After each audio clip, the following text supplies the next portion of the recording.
Okay guys, I just finished watching that video about polar coordinates. It was actually really cool.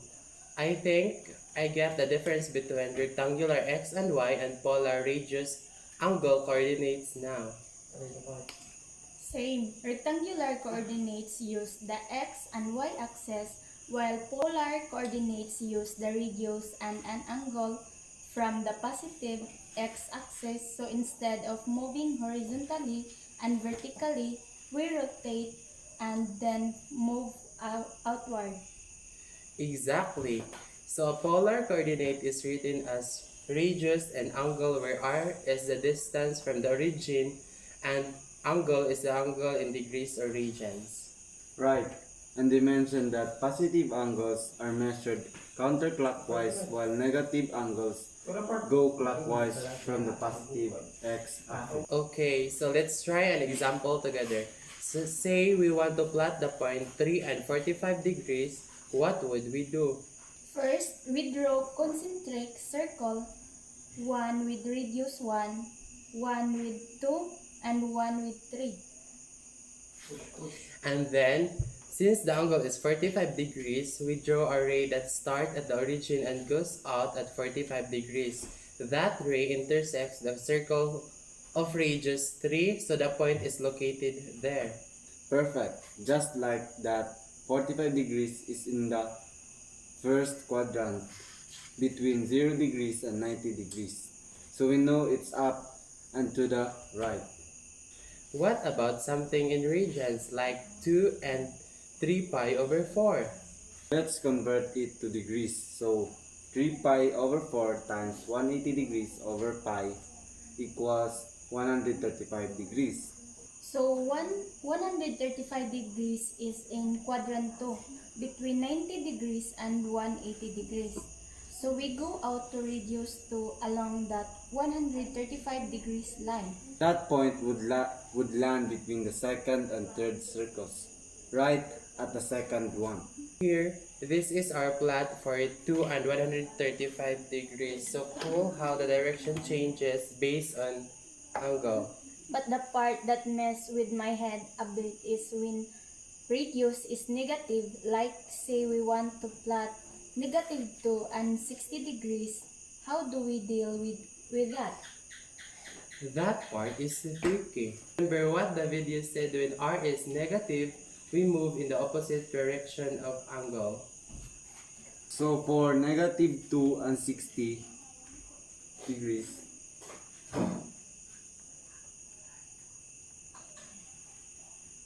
first we plot 2 and 60 degrees.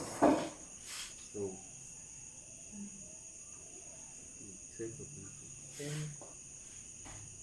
this is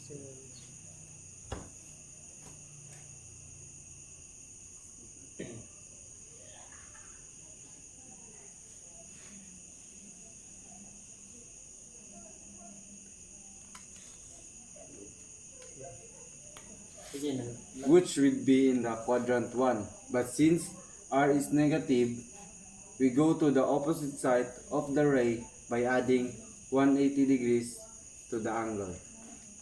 60 degrees add by 180 degrees would be land here.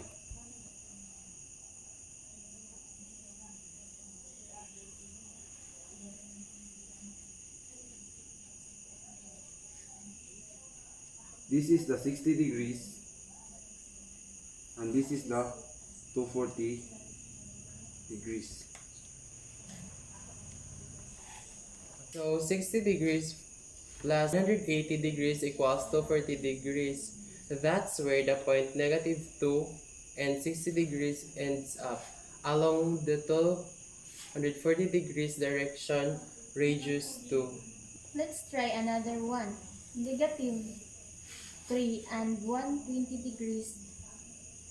First, plot the positive 3 and 120 degrees which land in quadrant 2. Then, for negative 3 and 120 degrees, we go 180 degrees more. 120 degrees plus 180 degrees equals 300 degrees. So, the point is at radius 3 along 300 degrees, which is in the quadrant 4. And the video showed how to represent the same point in different ways. So negative 3 and 120 degrees is the same as 3 and negative 60 degrees. Second is negative 3 and 120 degrees. And the last one is positive 3 and 300 degrees. It's like a secret identity. One point can have multiple polar representations. So to summarize, 1 is radius and angles, 2 is radius and angles minus 360 degrees, 3 is negative radius and angles plus 180 degrees, and the last one is negative radius and angles minus 180 degrees, as long as the new angle ends up pointing to the same location. Let's test that with 2 and 30 degrees.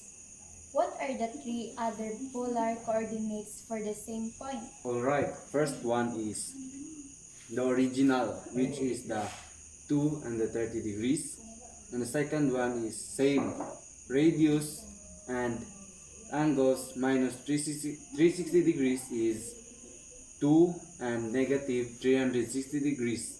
Third one is negative radius and angle plus 180 degrees, or negative 2 and 210 degrees. The last one is negative radius and angles minus 180 degrees, or negative 2 and negative 150 degrees. Boom! 4 versions of the same point. Let's plot all 4 on the same polar grid to visualize that they land at the same terminal point. We'll see that they're just approaching the point from different paths. What I really like was how flexible polar coordinates are when representing angles. Like you could use 360 degrees and negative 300 degrees, or even 2 pi, and still get the same direction.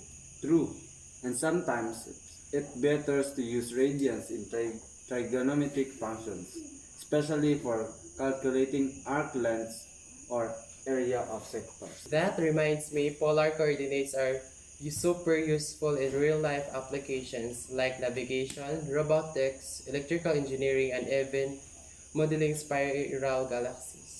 Right, anything with circular motion or radial symmetry makes more sense in polar form, like describing the location of a planet in a orbit.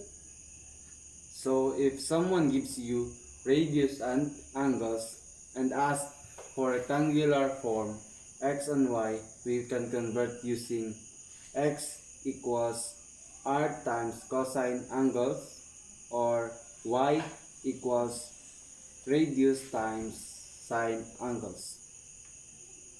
And to go from rectangular back to polar, r is equal to root x squared plus y squared. Angle is equal to inverse tan y over x. But we have to be careful about which quadrant we're in. Definitely, because inverse tangent doesn't always tell the whole story. Sometimes we need to adjust angle by adding 180 degrees or subtracting based on the quadrant. Let's try one. Convert 3 and 45 degrees to rectangular. We'll use x minus equals to 3 times cosine 45 degrees is equals to 3 times root 2 over 2, approximately 2.12, and y equals to 3 times sine 45 degrees is equals to 3 times root 2 over 2, approximately 2.12. So it's approximately 2.12 and 2.12. Nice. That's a perfect example of how polar and rectangular coordinates relate. Okay, last challenge. Find all 4 polar coordinates equivalent to 2, positive 2, and negative 45 degrees with angle between negative 360 degrees and 360 degrees.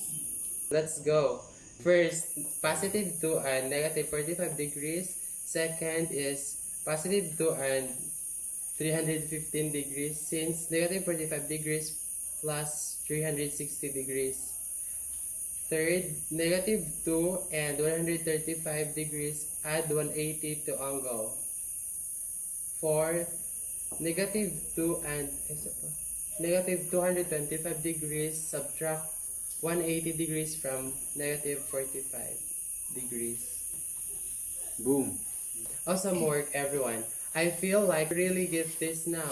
Next time, let's try plotting polar equations like cardioids and Maybe even converting equations between polar and rectangular forms. Agreed. Today was all about understanding the coordinate system. I'm actually excited for what's next.